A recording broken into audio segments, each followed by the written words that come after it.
National Lawn Equipment is located in Mahwah, New Jersey. We spoke with Rob Bernier, who's the owner there. He used to be a landscaper, but now he sells the lawnmowers that he used to ride. I got into this business, main reason I like it compared to the landscape business is the hours are pretty much set. You open the door, you close the door. And when I got married, I had 3 kids, and it's tough to do all the sporting events and stuff like that with the landscape company because it's a 24-hour business. It's 365 a year. When it snows, you're going out at 2 o'clock in the morning. When it snows, I'm home in bed now. When people come in for a lawnmower, one of the first things we always ask them is, what are they currently using? And then the second question is, how's that working for you? There's some machines that can cut 4 or 5 acres of grass per hour. So if you live on a place where you have 5 acres, 6 acres of grass, you need something like that if you realistically want to be done in a half hour, 40 minutes. If you look at contractors, they're using these machines that cost $8,000 or $9,000 because they're very fast and very efficient. Because I was a contractor and they know the size of my company, a lot of them come in and they'll pick my brain and ask me, what would you do, this kind of stuff, and that gives me a lot of contractor business. They really appreciate where I've come from.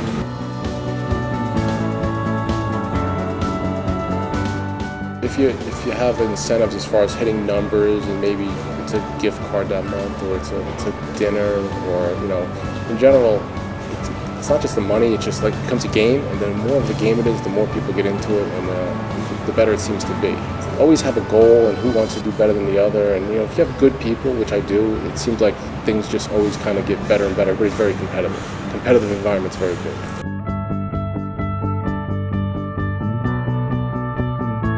Yeah, generally it starts when we sell the product. We take them outside and we put gas in them. We show them how to use it. We do email people. We do mail them. And we try to keep track of stuff. I'll give you an example. Like if we know you have X amount of snowstorms, we sort of know that all these customers are going to need paddle replacement, or we tell people now's the time to take the fuel out of your machine, or you're going to have a problem. So we kind of, that's helped a lot too. Email campaigns and direct mail. I do 2 types of direct mail. We do to our contractors and to our homeowners. Try to do about 8 mailers a year. And it seems to work. Direct mail seems to be a very good thing. It works better for us than print ad. The biggest thing that we always put in is you got to have some kind of a coupon.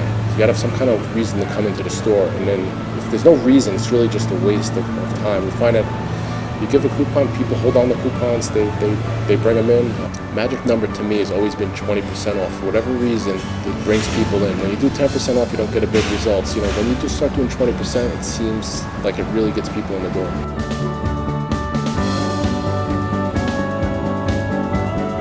We actually go in and run reports a couple times a year to see who's got how much dollars available. But we kind of call them and say, how you doing? How's business going? Is sales good? Are you gaining new customers? Then we listen to see what they're saying to us. If they say, we're swamped and we really could use another lawnmower or another ground blower, that's where we might mention that they have, we can look on their account and see what they have available to use. Maybe, get them set up in a better position than they're currently in.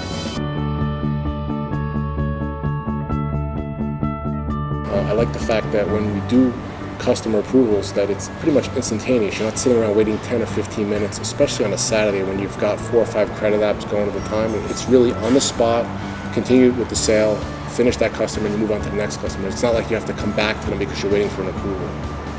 Yeah, repeat business is really nice too because it's just a matter of swiping the card. It's much faster. You don't have to sit there and go through the whole process of getting them approved. The most important thing is, as a business owner, your role, the business should be able to function without you. If you actually have to be in the business, then you're not using your time wisely because your main goal should be, how do I create more business? How do I grow the business? It shouldn't be receiving parts, or it shouldn't be, having to answer phones. You need to be able to do all that. You've got to be able to do every job, but that shouldn't be your regular role because if you're spending 8 hours a day doing book work, you can't create business, and creating business is what's going to keep the doors open.